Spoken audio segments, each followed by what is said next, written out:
So we're streaming. So if you think about it, you can ask your parents because most of you probably are not in that generation. If you ask your parents, okay, how big and how expensive was the first laser printer? Your parents probably, if they work for a bank or any large offices, they will tell you it's about the size of a small refrigerator and it's super duper expensive. Okay, and then you can kind of ask, so how long did it take for laser printers, just black and white laser printers, get down to $100 and you can buy at Fry's, right? It took a long time. You can also ask your parents, how long did it take for cell phones, okay, which used to look like a brick, because it really is like a brick, okay, that you can only use in a car because the battery would not last very long, so you have to kind of keep it onto the cigarette lighter of a car, and the amount of energy it consumes would slow down even the Porsche. I'm just kidding. But it's not portable in today's in a modern sense. It is not really portable. And how long did that take? Okay, so that it went from a symbol of status. Okay, I got a cell phone because it is so expensive, right? To what we have today is like, oh, you got a cell phone? I got three. I got one personal cell phone and two from my employers, right? So how long did that take? Not as long. So as technology progresses, the amount of time it takes for the next breakthrough to happen is going to be shorter and shorter. So with quantum computers already being in experimental phase, okay, I think to bring that into actual production is not going to be that long. Now you might say, okay, so what is that? I mean, is it just faster ways of computing? It is not. Okay, so quantum computing is opening up a door to an entirely different way of computing. A lot of computational theory that we have, from Turing and whatnot, may not be directly applicable anymore once quantum computers becomes reality. So it's really kind of interesting because if you think about all the cryptography technology today, which are basically all based on prime numbers, they're all useless. Okay, once quantum computers becomes reality, every encryption technology that we have today will be easily cracked. Yep. So what's the point of us going to school right now? Well, so the question is, how soon will quantum computers become reality? And we have no idea because it still has certain obstacles. Like I think they still need supercooling and stuff like that. So there there's still quite a few technological challenges that they have to overcome before it becomes like we actually got data centers of quantum computers. But when quantum computers becomes reality, the government or large corporations will probably be the first to have that technology. And the implication to the rest of us is actually going to be quite significant, when it does become reality. So that's something that for you guys to think about, because I think you will see it in your lifetime. Yep.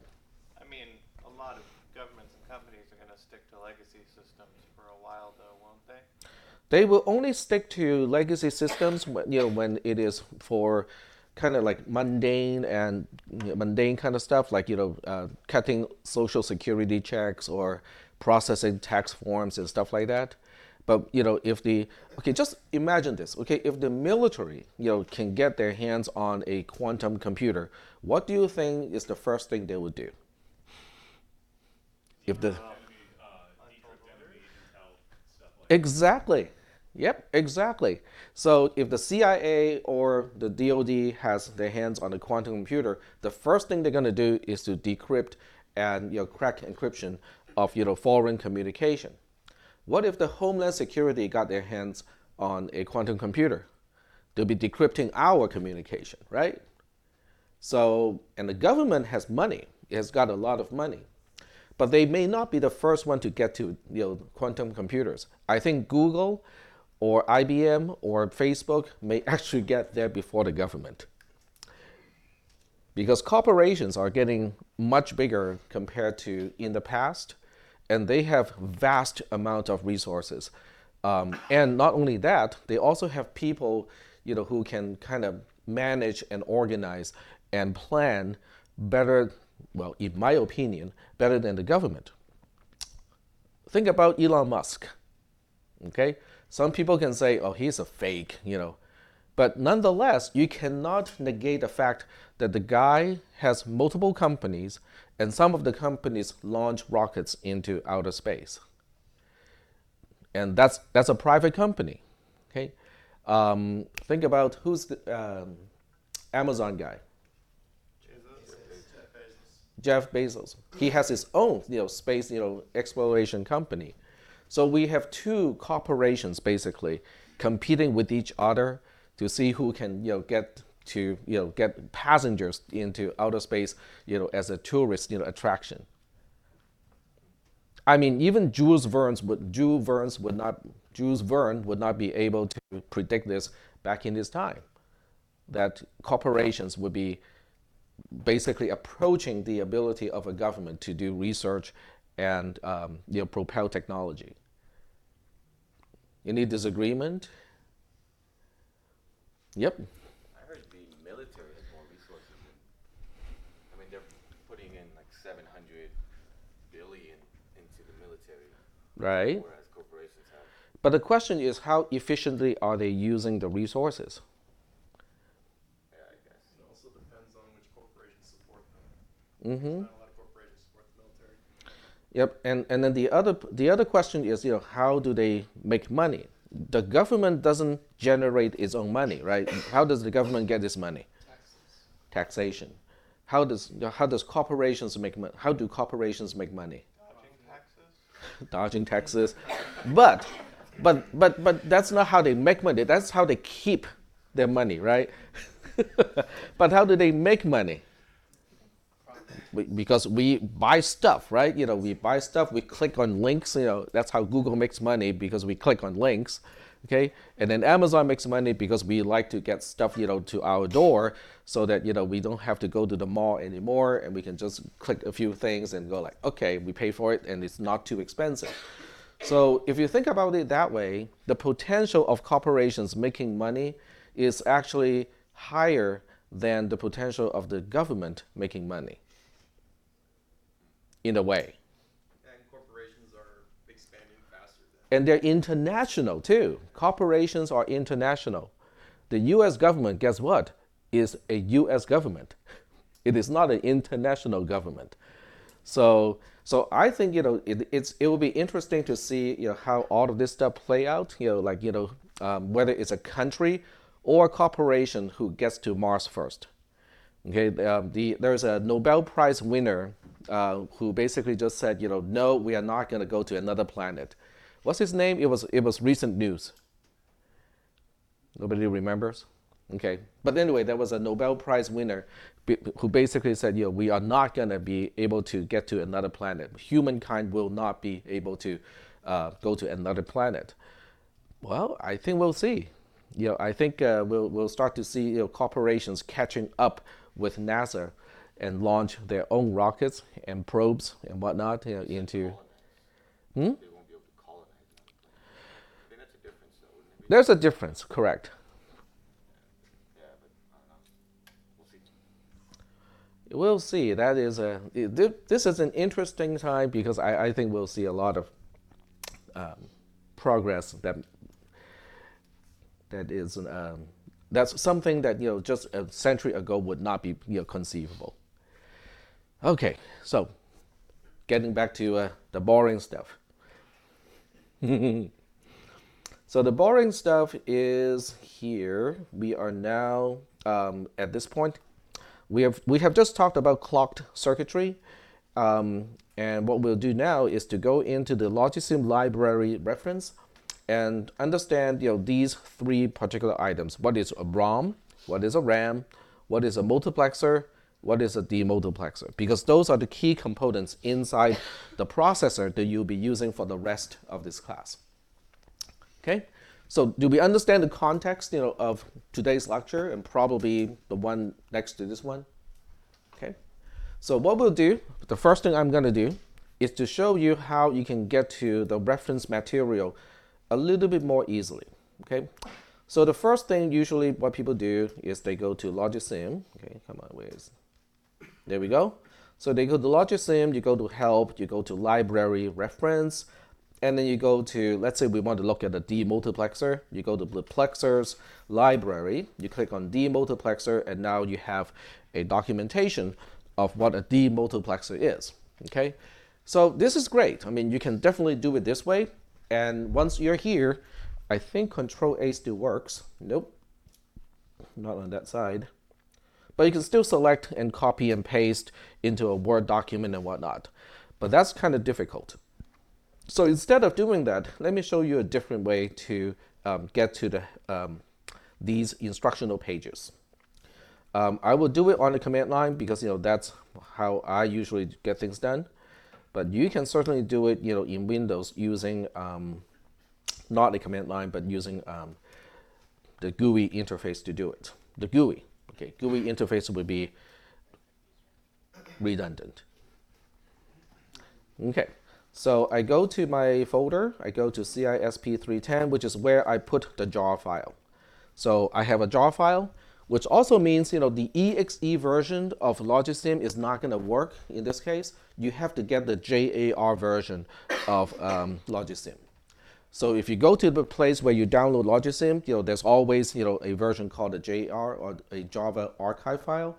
So get that one first. And in Linux, there's a tool called File, which helps me identify what a file really is. And it says it's a Java archive data file. But every Java archive data file is also just a normal zip file. In other words, you can unzip it. Okay? But Windows won't let you do it because it has an extension of JAR.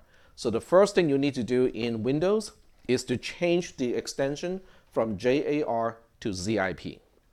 As soon as you change the extension from JAR to ZIP, then you can just double click on it and Windows says, oh, I know what to do with this. I can unzip it. Where do you want me to unzip this whole thing to?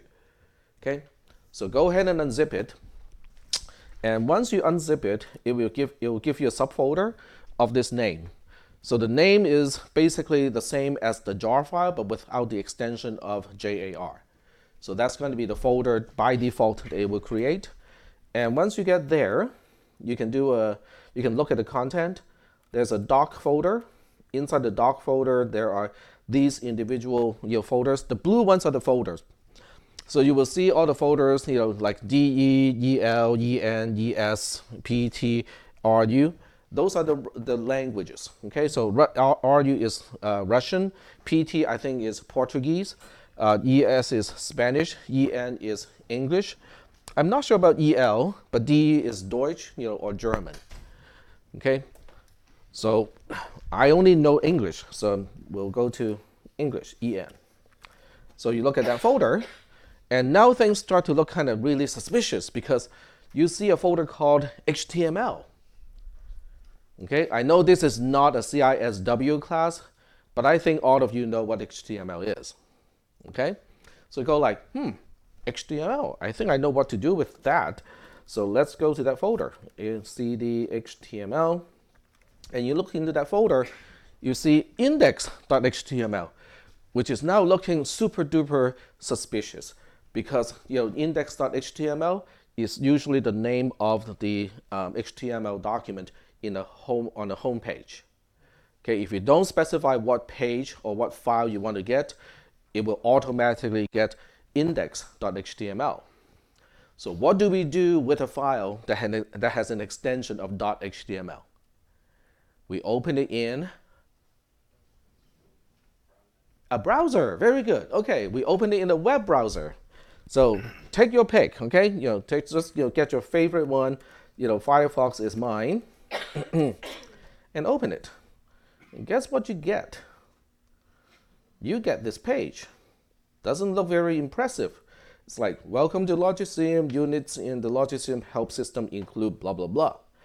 But we see library reference. We click on that, and now we start to see about the same stuff that we saw earlier in Logisim.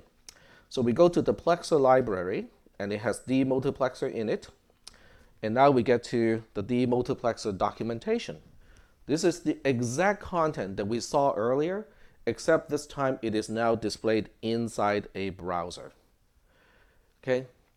So someone may say, but Tech, you just wasted 5 minutes to do something that we could have done already. What is the big deal? The big deal is Control P. Print, exactly. Once it is in a browser, you can just print it out. You can put it into a binder if you want to. You can export it into a PDF and mark it up, use your own language to explain things and whatnot. But it is just a browser now. Okay, you can open it, you can copy and paste all the content into a Word document, modify it, do whatever you want. Okay? Yep. Is there a way to isn't there like a header in the LogicSim reference where you can just click it and it'll automatically open up the browser? Or no? I do not think so. So you're talking about inside here. Is there a way to open it? I do not think so, but because you can look at all the control stuff here, add to favorites, go to home page. So this is probably its own little mini browser that Java has included, as a component. But if I right click here, it doesn't show anything. So it does not seem like there's a way to open this as a web page from inside the LogicSim. But from outside of LogicSim, if you unzip everything, you get to the same content. Yep. I actually got to that same web page for one that looked very similar just by Googling LogicSim library reference. Yeah, so it might be online as well. Okay. Yep. So you don't have to go through all those steps. Correct. Correct. If you have your web access the whole time, yes. The answer is yes. But it is already included in LogicSim if you have a jar file. So it's already a part of the package. If you can run LogicSim, even without a network, you already have access to this content. That is the point. Okay. All right. So once we get here, we might as well just spend some time to talk about what a demultiplexer is. So let me just kind of magnify the picture a little bit. So a demultiplexer, we look at the symbol first, okay? And I'll be explaining things that is actually in text, inside the documentation. So it has got one input pin. This is a port, okay? So it's got one input as a port. It has 4 output ports. It has a gray dot here, and under the gray dot, you cannot really see it, is a connection port as well, okay? This one in blue is not as important, so I'm not going to talk about it, until later. So the purpose of a demultiplexer is kind of like a railroad switch, where you have one rail coming into the switch and 4 rails going out of the switch. Okay? So what is the purpose of a railroad switch? I mean, switch, yeah, go ahead. Direct switch track the train will go on? You can direct the train and say, okay, which one of the 4 output tracks that you want the train to go onto, right? So the train is coming in through the one incoming track, and you can select one of the 4 so they can go out to one of the 4 tracks outgoing. Okay, so now the question is, if I need to specify track 0, 1, 2, 3, how many bits do I need to select the track? We need 2 bits. Very good. Okay, so this port here, which is right under the gray dot, is a 2-bit port. Okay, because we need 2 bits to specify which one of the 4 tracks we need to connect the train to. Is that okay? All right. So from the train perspective, it's pretty easy to understand. But from the electrical perspective, now we have a big question. Okay, we know that this is an input port. The left or the west-facing port is an input port, which means all it's doing is it's sensing. Okay, it's just trying to say, is the incoming voltage high or low? Is it a 0 or 1? Okay. And by selecting one of the 4 tracks, okay, the output is going to mirror the input. That is not a problem either. The question is, what about the other 3? So let's think about it. So let's just say that the select here is 0, 1. Okay, if it's 0, 1, then the input will be connected to output 1. So whatever the input is, if it's a 0, the output would be a 0. If it is a 1, the output would be a 1. The question is, what happens to the other 3? What do you think? The description actually talks about it a little bit too, but I just want you to think about what should the other 3 output ports be doing when they are not the ones being selected. Do nothing. Very good. Okay. So to do nothing in an electrical sense means they are quote unquote floating. Okay, that's a technical term to refer to a connection port that is not doing a single thing. It is not trying to specify a high voltage, it is not trying to specify a low voltage, and it's not interpreting the voltage at the port either. It's doing absolutely nothing. Okay? So that part is important because we have to understand that that is the behavior of a demultiplexer. So are we good so far? All right, cool. So if this is a demultiplexer, what do you think a multiplexer would look like? Exactly the opposite, right? It's kind of like a mirror image. So that's what we'll look at next is a multiplexer. And sure enough, the multiplexer looks exactly like the mirror image of a demultiplexer.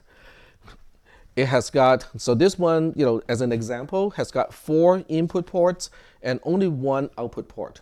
So it's kind of like a railroad switch where you have 4 incoming tracks, but only 1 outgoing track.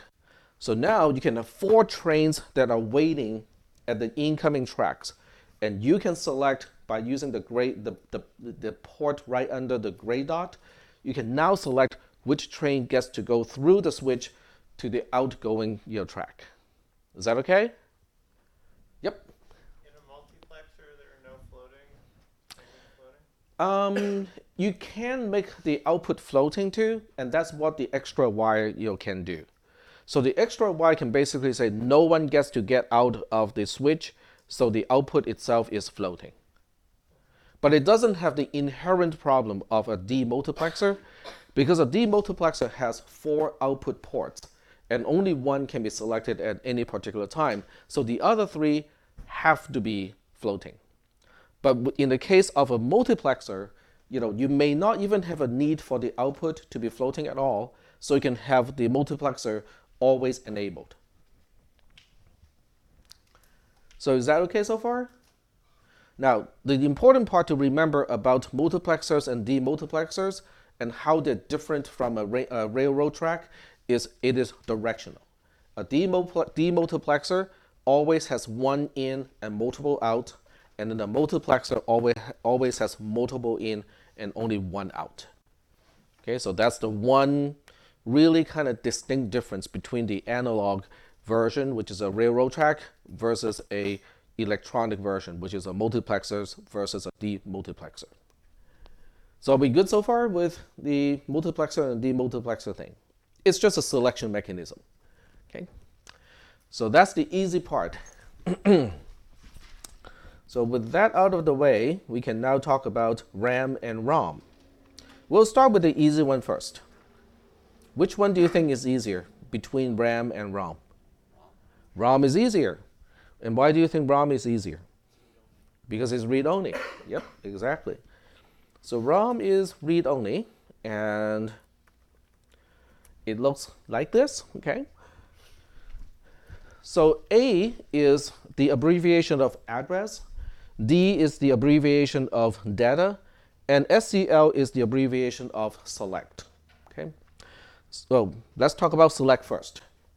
Select is always a 1-bit port, which means it is either a 0 or 1.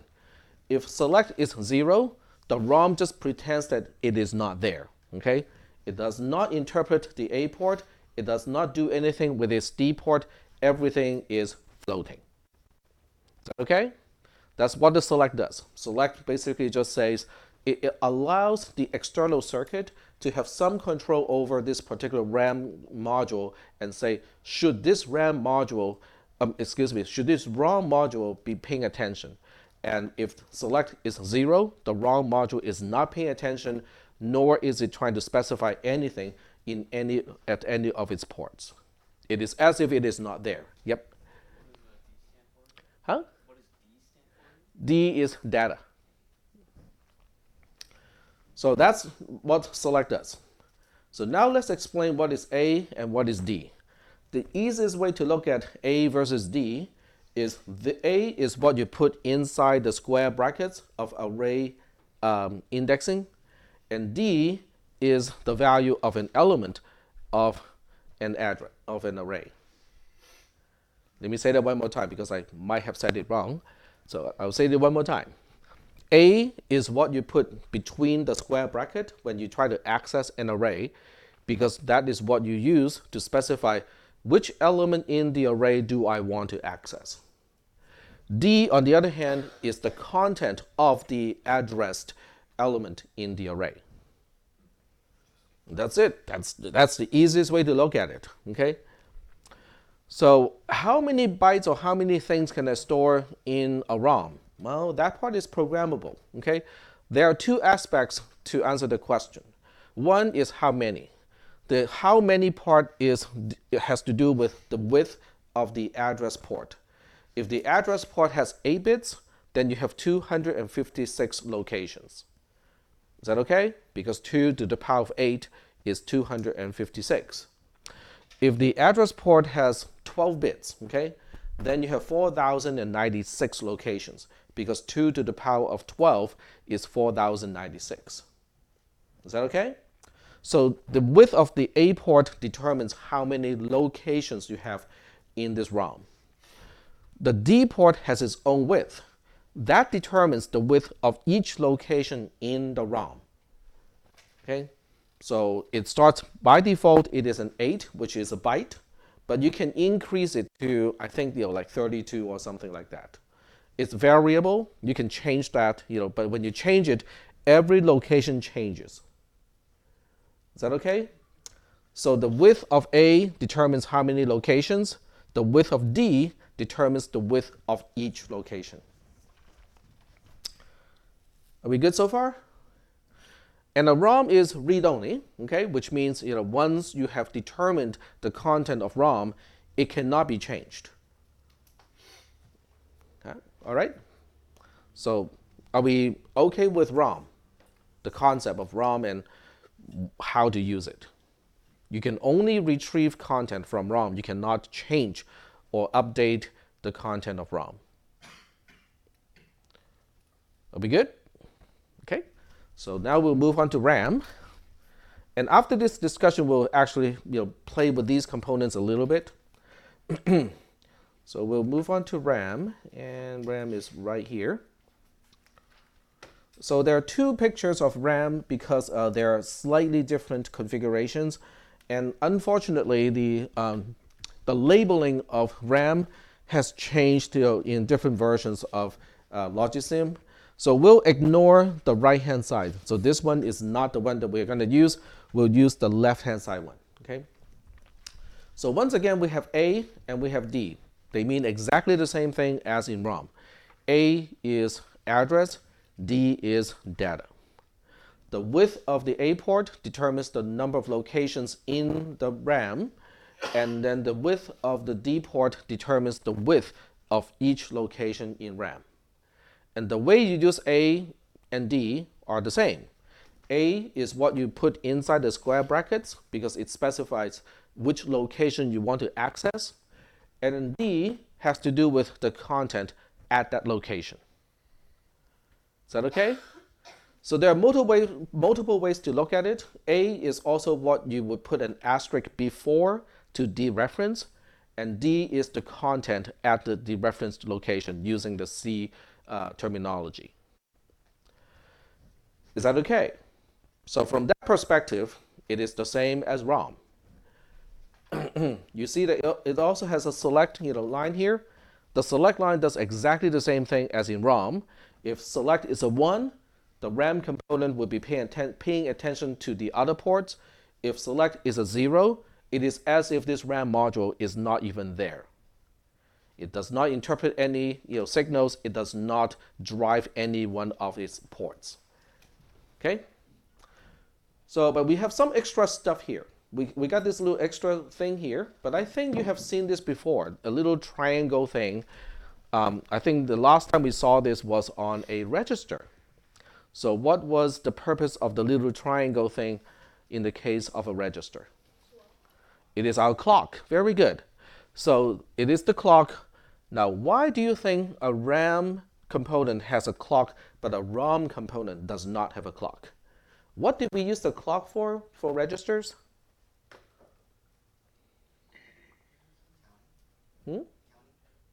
In terms of operation of the register itself, what was the purpose of the clock?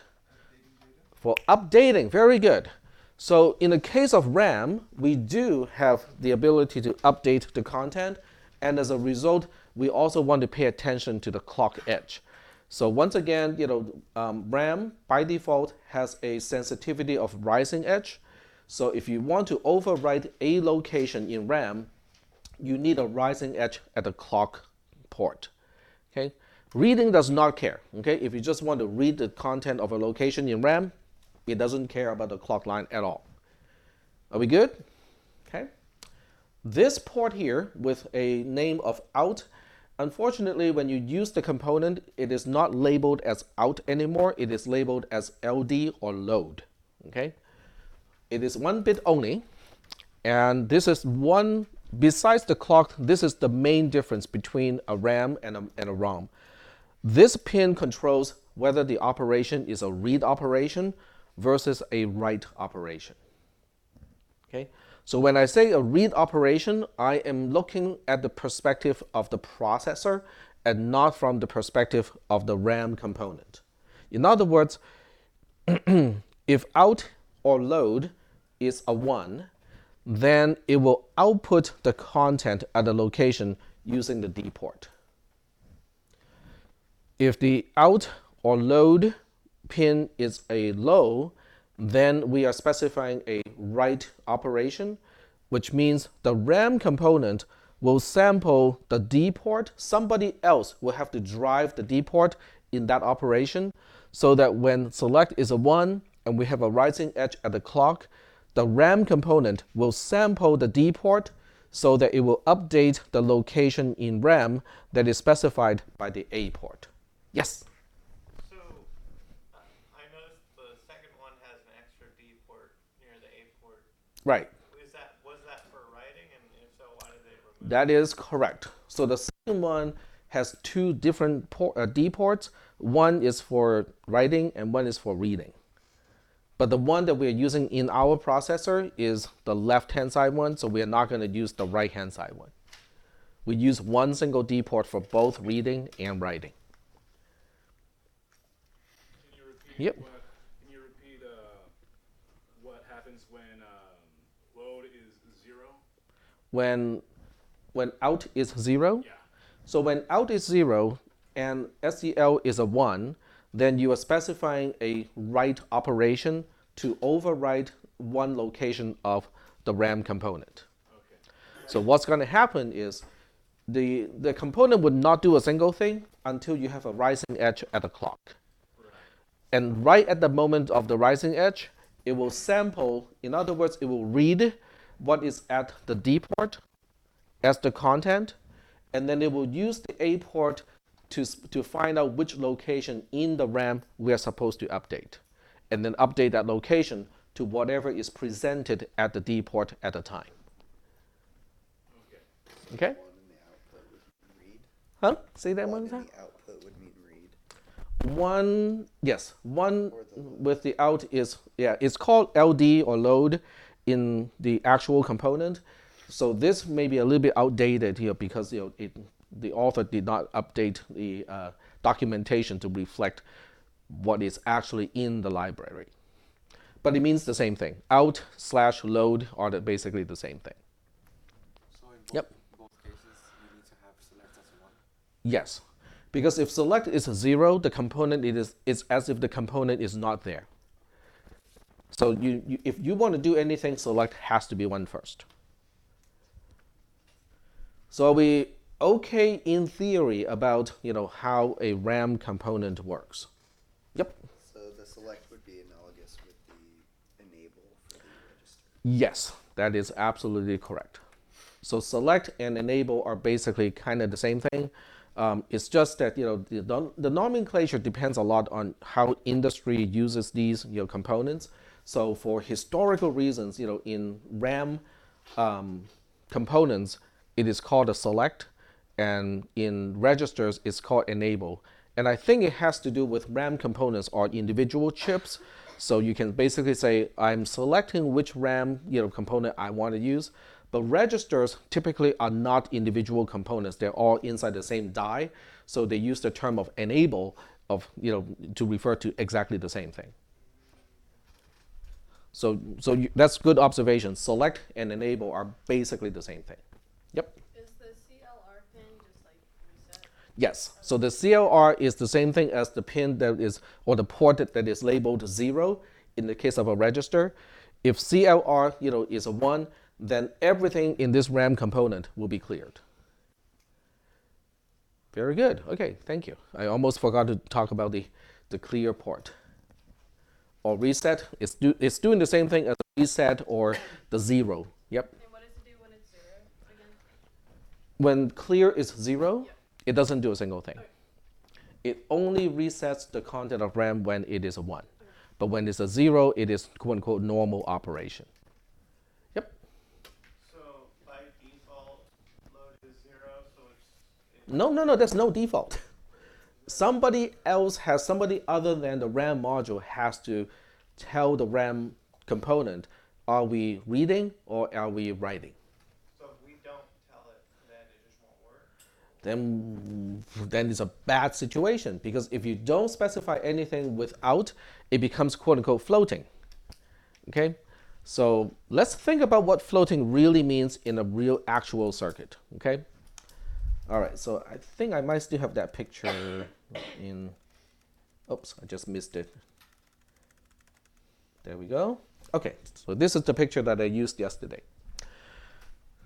Right now, this pin is floating, which means it is neither connected to a negative source of voltage nor a positive source of voltage. It is floating, okay? If I close switch 1, then this pin is called driven high. If I open switch 1 but close switch 2, then this output pin is said to be driven low. Are we good with those terms? If both switches are open, like it is right now, the pin is called floating. Now, the pin being floating doesn't mean that it does not experience any voltage, because there's no such thing as no voltage. There's always a electrical potential that it can sense. In other words, if you put a voltmeter here, okay, and you put the positive end of the voltmeter here and the negative end of a voltmeter over here, even when it doesn't connect to either end, you will still have some reading. So now the question is, why would it have some reading and it keeps changing too? I mean, we can easily run an experiment and confirm that. But it will have some reading, and it's going to be fluctuating a little bit, going like that.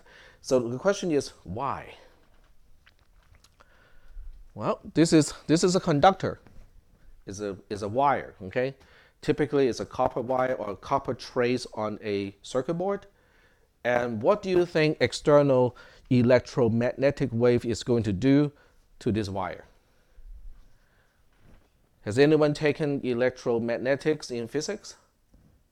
Okay, so what do you think an external changing magnetic field is going to do to a conductor? It will induce a current. Exactly. Now the current is going to be very, very small in this case, because there's nowhere for the current to go. Okay, but nonetheless, it will induce a current.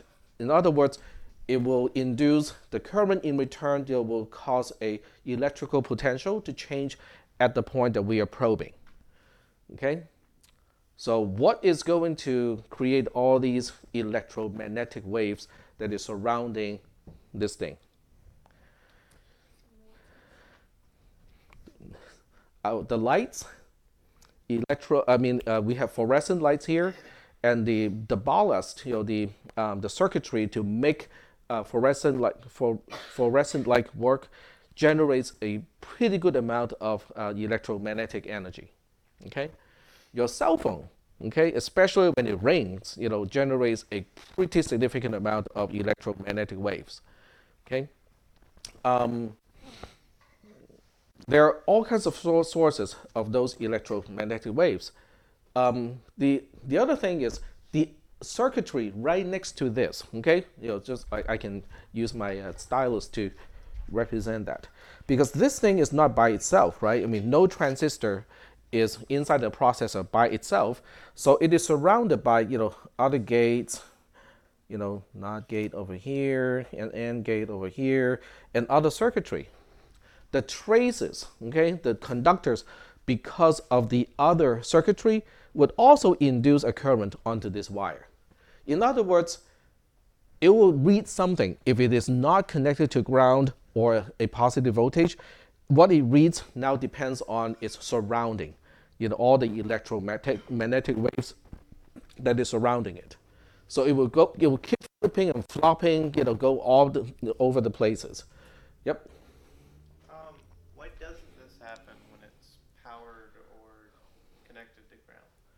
Well, if it is connected to ground, okay, when this switch is closed, the inductance is still happening. The magnetic inductance is still happening, but it becomes insignificant. The induced current, or the amount of induced current, or the electrical potential that is induced, becomes insignificant compared to the source. Okay? It's kind of like, this is you without a headphone on. So all the background noise, you can hear all the background noise now, right? This is you, or this is you having a headphone on. So yes, the background noise is still there, but your headphone or earbud is going to give you a much stronger signal compared to the rest of the noise. So it's all about the ratio of the signal and noise. When there's nothing connected to it, it's all noise. There's no signal whatsoever. Is that okay? Well, but if it is just fluctuating, then if this pin is interpreted, what is it going to interpret? Is it going to interpret 0 or 1? When does it interpret 0? When does it interpret 1? Well, we know the threshold, but we don't know when it will say it's a 0 and when it will be a 1. Okay? So this is a little bit beyond software stuff that we're supposed to focus on, but it is nonetheless kind of interesting. Okay? So if you look at the voltage at a pin, okay, and then you look at the interpretation, which is either 0 or 1. Okay, there's a threshold. So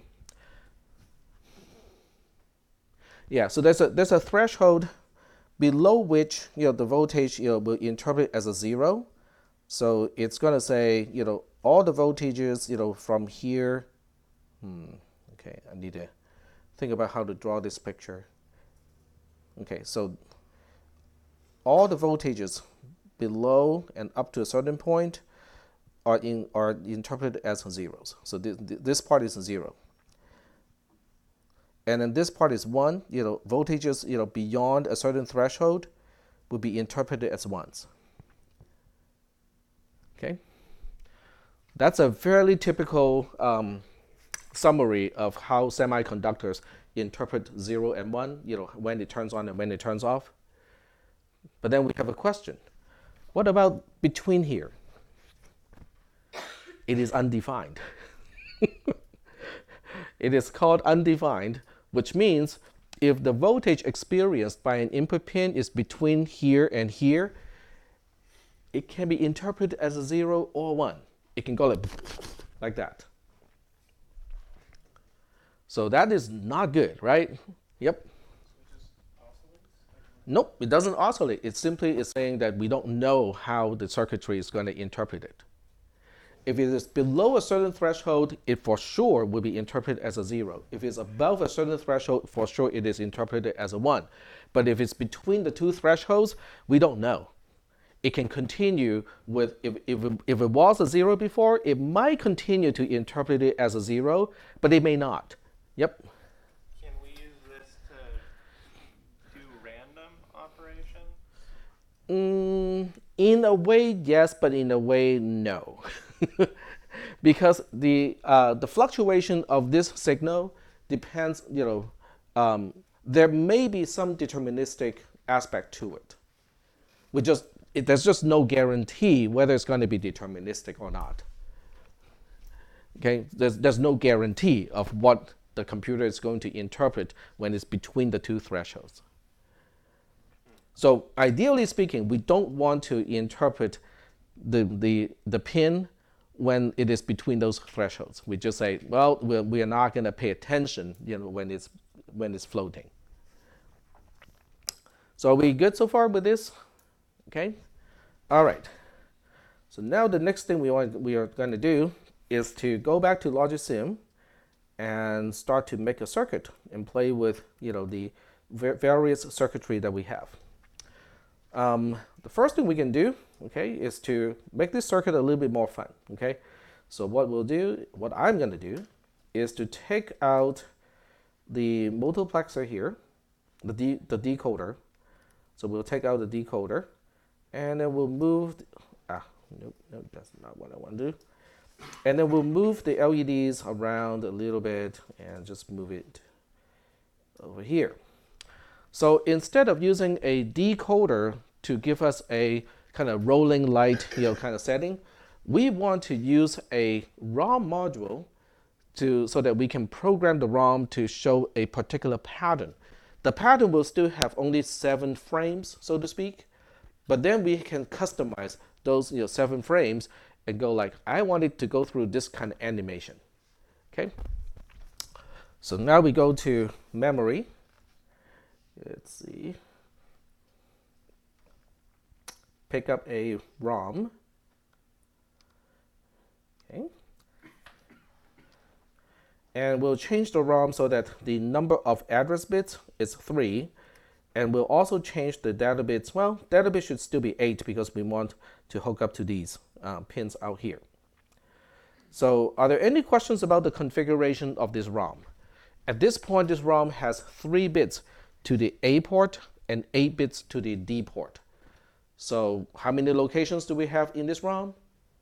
8 locations, because 2 to the power of 3 is 8. How many pins, how many individual bits do we have as the D port? 8 of them, because we have 8 bits per location. So the total storage of this particular ROM, it would be 8 times 8 bits, which is 256 bits. Okay. All right. So I'm going to wire this up, so the A just is connected to the output from the register, and then the D is going to go through a splitter. Then it will go to the individual LEDs. So we get a splitter. We want to split it fan out of 8, and it's going to be 8-bit splitter. There we go.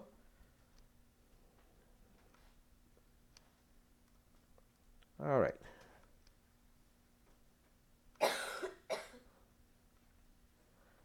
So now we have a much more programmable display where, when you change the content of ROM, you also change the pattern that is going to animate as we clock through the different values. There we go.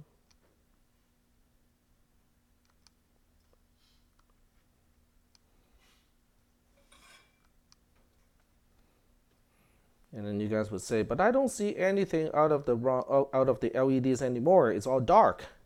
Well, that's because every location of ROM are zeros, right? And I also forgot to specify the select. So even though it is still selected by default, that's not a good idea. Okay, it's not a good idea to leave it not specified. So we'll take this one and bring it all the way down here so that the ROM is now selected. Okay.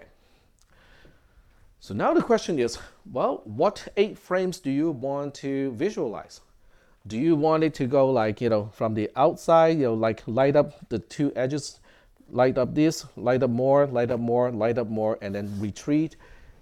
Let's do that. Okay? So we'll just call it, an animation, sequence. So that means, for the first byte here, okay, so the way you change the content of ROM is to right click and then you go to edit content. It will give you a very tiny little, editor to specify the content in ROM. When you look at this, there's a little 0 that is italicized. That is the location of this row. So because this ROM is really small, so everything fits into one row.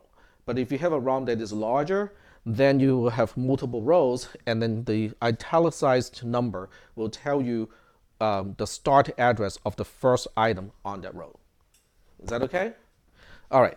So we want the first and the last to light up as the first in the sequence. So that would be 1 0 0 0 0 0 0 1. But when you enter content into the ROM, it has to be in hexadecimal. So what would be the hexadecimal representation of 1 0 0 0 0 0 0 1?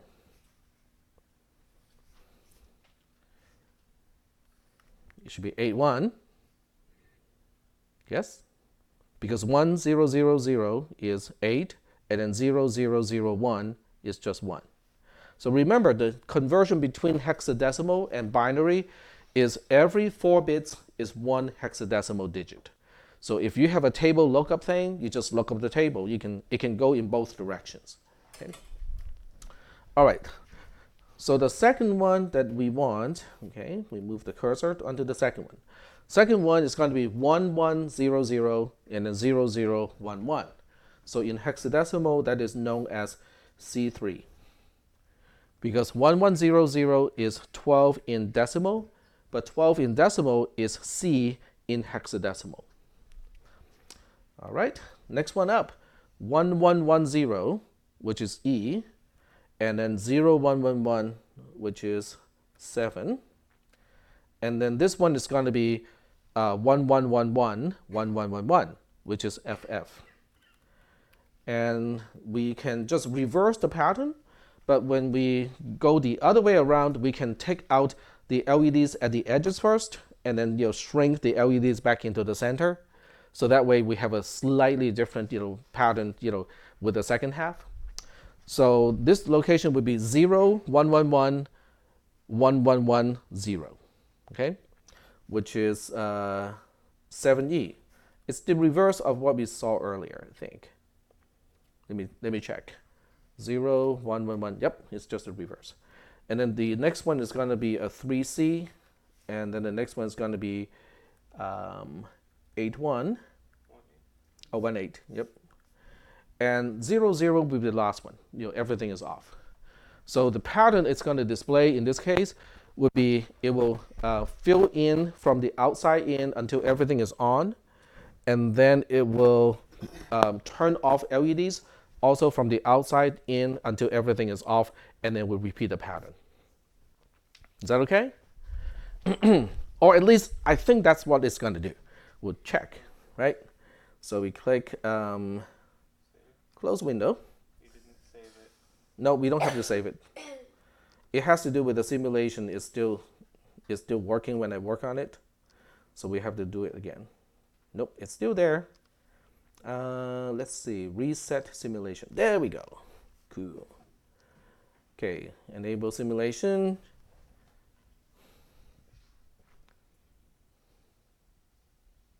And it will turn off on the outside and then go all the way into the inside until everything is off, and then repeat the pattern. Yay! So for those of you who want to put on a kid's eyes on your car, right on a little LED array on the hood where it does the scanning motion, you know how to do it now. When I said kids, how many people knew what I was talking about? Okay, interesting. You have to make that sound too. Oh, you can definitely increase the speed. So we are now running at 1 Hertz. You can double it, you can quadruple it. So to match up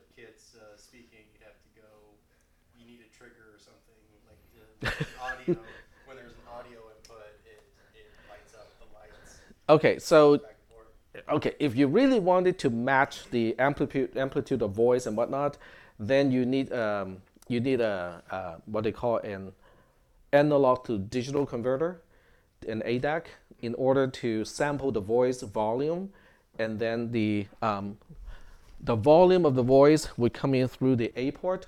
Then you select which display pattern.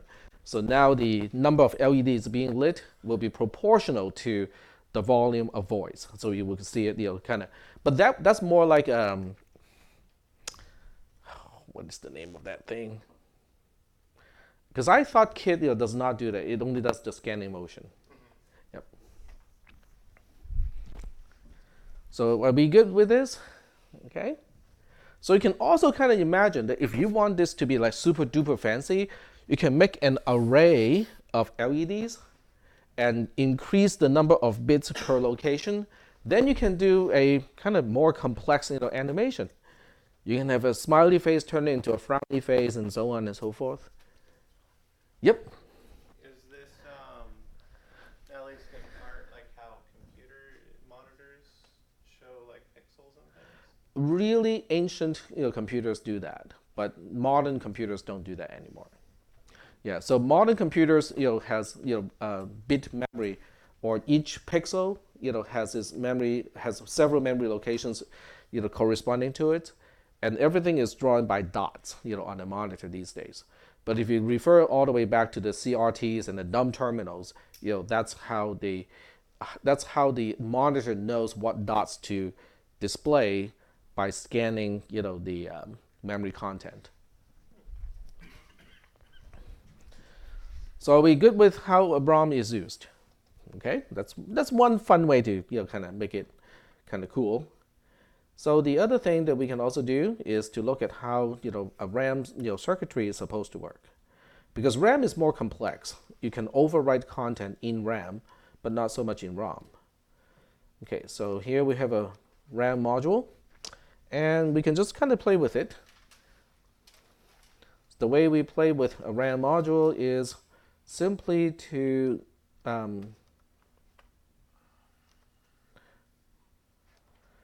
connect ports to, or pins to the ports. Now the D port is a little bit interesting, okay, but for now, we'll just use an output pin. It has to be 8-bit wide because by default, a RAM module has 8-bit for address and also 8-bit for data. Okay, there we go. And then we have a few individual bits, down here. 1, 2, 3, 4. Okay. So this one connects to select. This one connects to the clock. Because we are trying to exercise a RAM component manually, so everything is connected, everything is connected to a pin. There we go. Okay, so having done this, we can actually force or inject some content into RAM first, just so that we have something to play with. Okay, so we can go into RAM and go to edit content, and we can go to one location and change it. So let's say this is location C, D, E. Okay, so let's go to location E and change it. Location E in the hexadecimal editor is going to be over here. Okay. The location E is over here because this byte is location 00. This byte here is location 10. But remember, these are in hexadecimal. So if this is 10, then this will be 0F, and it will make this one 0E. So that is location 0E, and we'll just go ahead and change it to some like 5E, here. And we'll change one more byte to 6F, okay? There's no particular reason why I chose those particular values other than they're non-zeros. Okay, so you can also see the RAM component itself would display some of its memory content, but not all, because this window is not nearly large enough to display 256 locations. So it only displays some of them. All right. So let's say the first thing we want to do is to read location. What is the location of the 6F? What is the address of the 6F? Wasn't it 0E? No. 6F.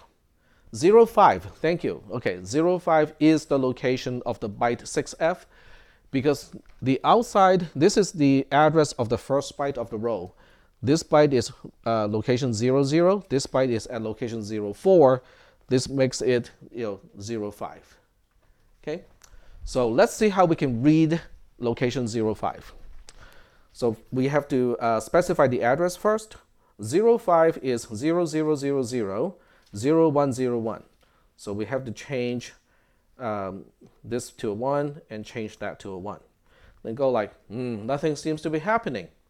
Well, that's because the RAM is not even selected yet. Okay, but let's not select the RAM because a better approach is to specify everything first.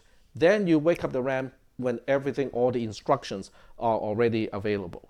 So we have to specify, are we reading or are we writing?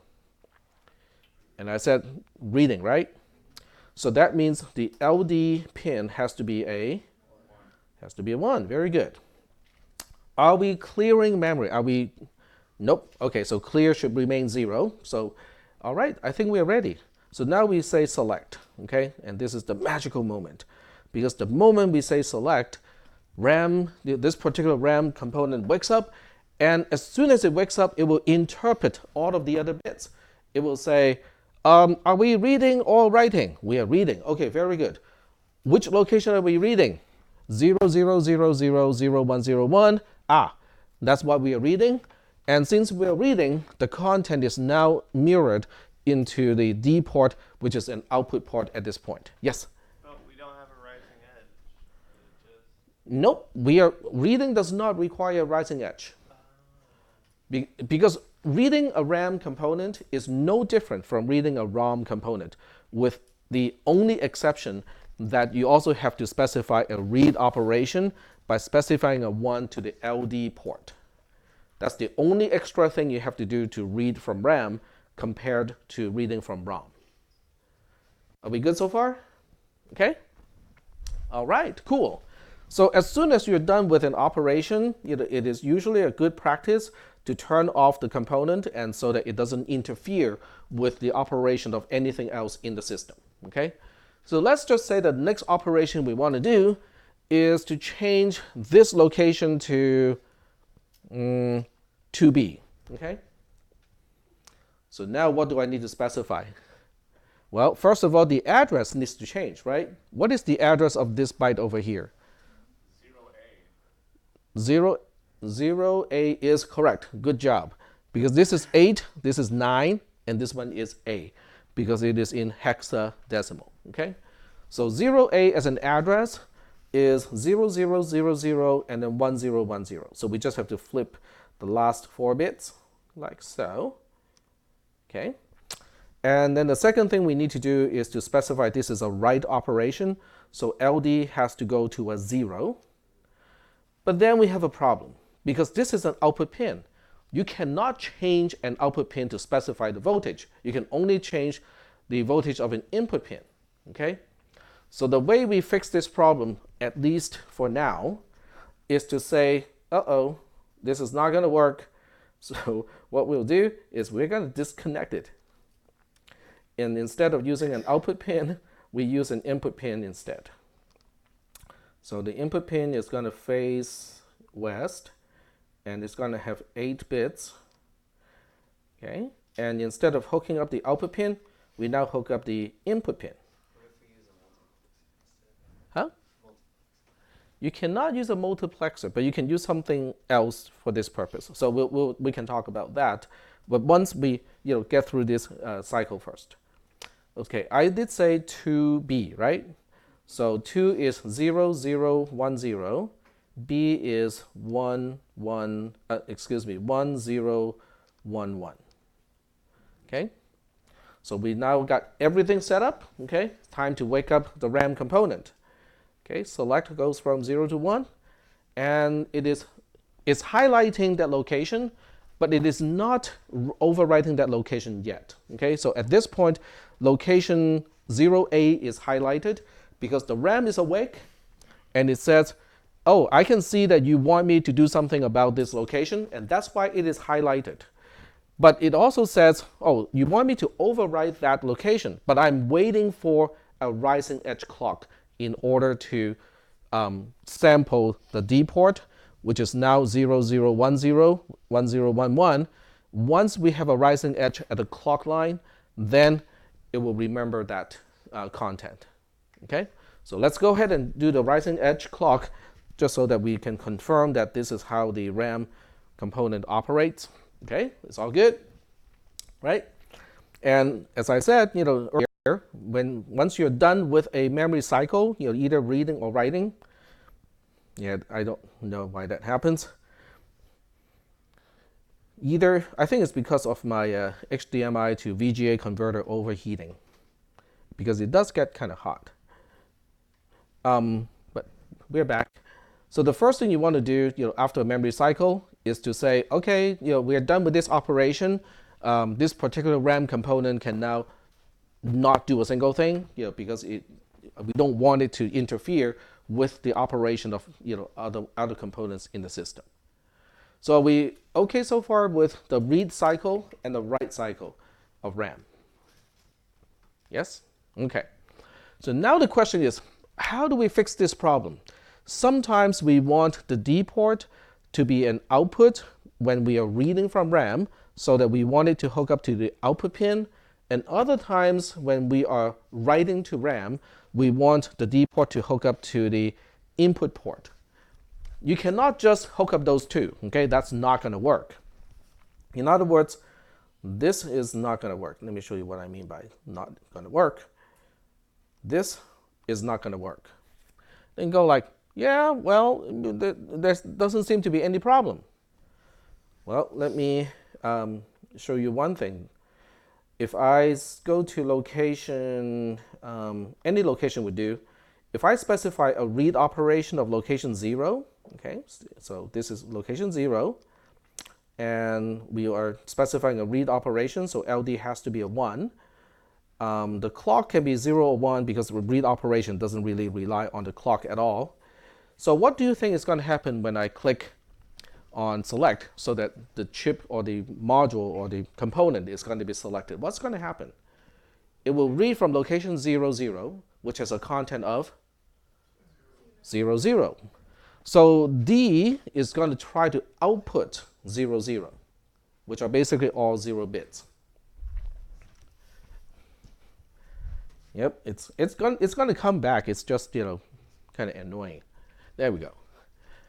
But this input pin is still trying to specify 0010, 1011, but this is trying to specify all zeros, which means it will have conflict with bit 1, it will have conflicts with bit 0, 1, 3, and 5.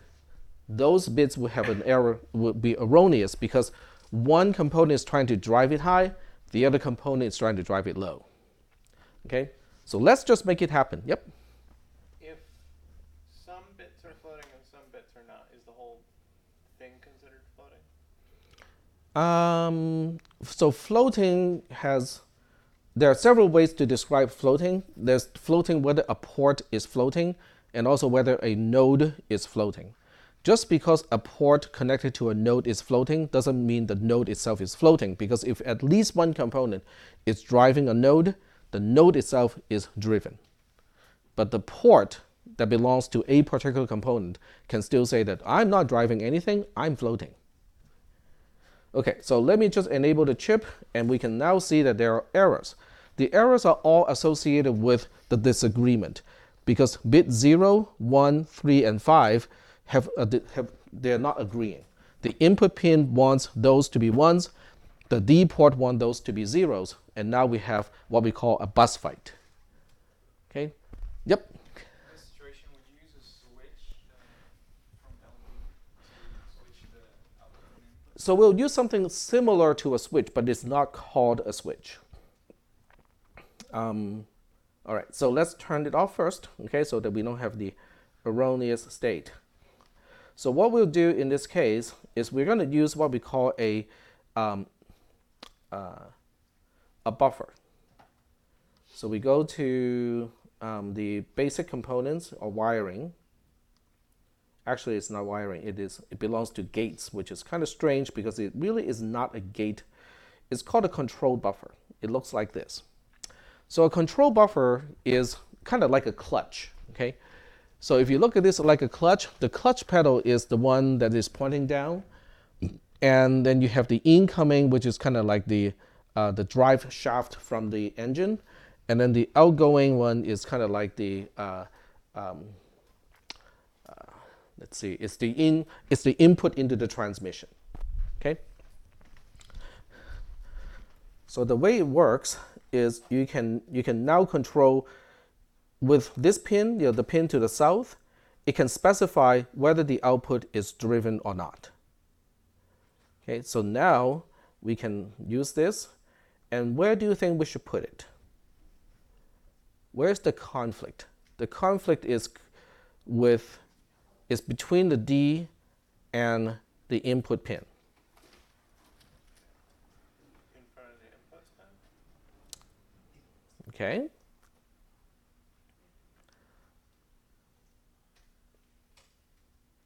So the idea is we have to choose which of these two is going to drive the output pin. So a multiplexer would also work in this case. Let's use a multiplexer because that's something that we have talked about already. And I think it is which one is it? See, I cannot remember the terms. Which one has 2 inputs but 1 output?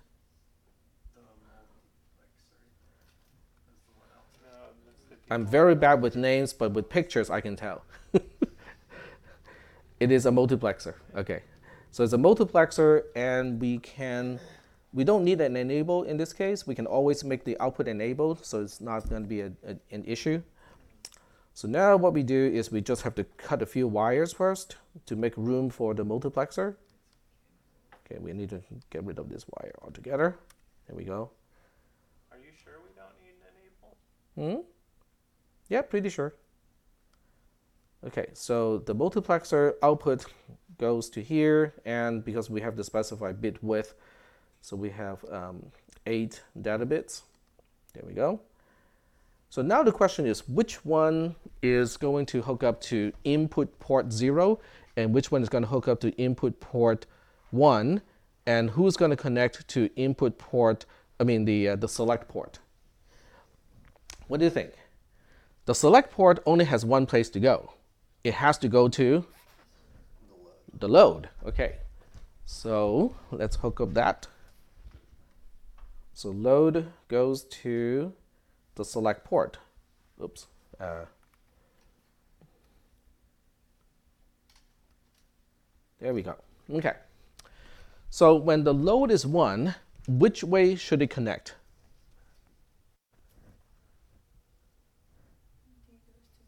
Actually, I think I got it wrong. Because the problem is D is input sometimes and output some other times. So we still need a controlled buffer. So this is not going to work, fortunately. We still need a control buffer. The controlled buffer has to determine. Well, wouldn't we still want a plexer of some No, kind, no, though? we wouldn't.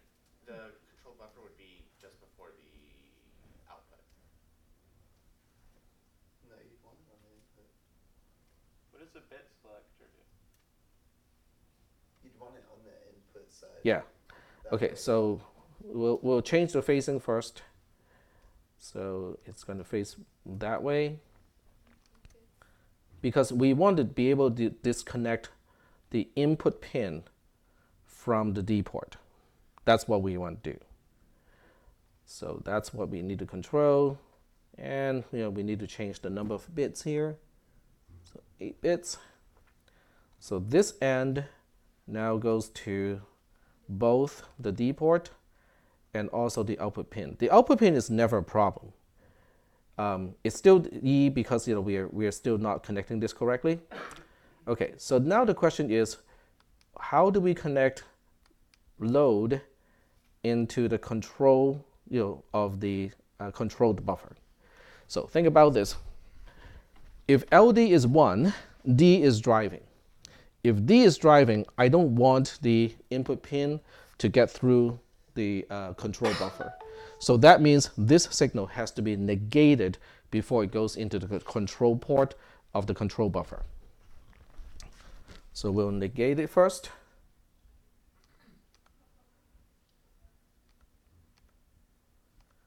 And change the phasing so it looks a little nicer. There we go. And hook it up here. And voila.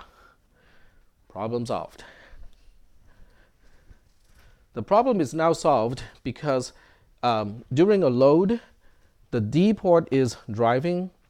And when the D port is driving, it can drive the input pin directly. This is a read cycle. So I have to turn on select, just so that we can see that there's no conflict anymore. So if we turn on select, there's no conflict anymore. Yep. Buffer is like a select. It's not really a select. So what this controlled buffer is It stops it from going. So it's like right. In a way, it's kind of like a select, but it's not. The input of the control is saying, should I mirror the input to the output? If this pin is a 1, then it is going to mirror the input to the output. In other words, it will drive the output according to what it sees from the input.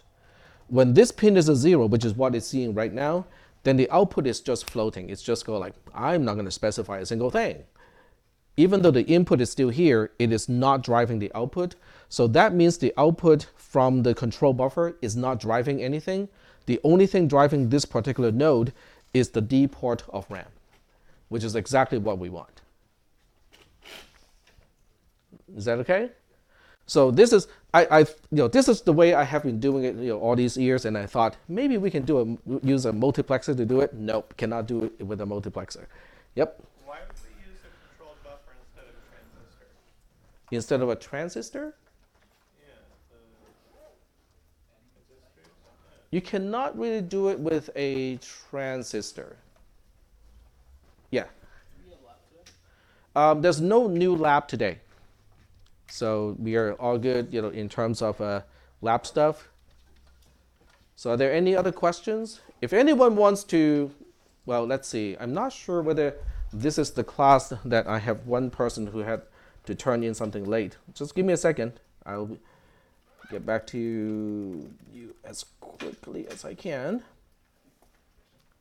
Nope, that's not the right window. Yeah, so this is the class where one student is, oh no, is today Wednesday? Today is Thursday, okay. So I can talk about the solution of the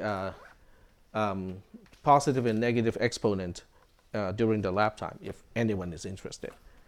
So that's what we can do in the lab, but otherwise there's no new lab for today.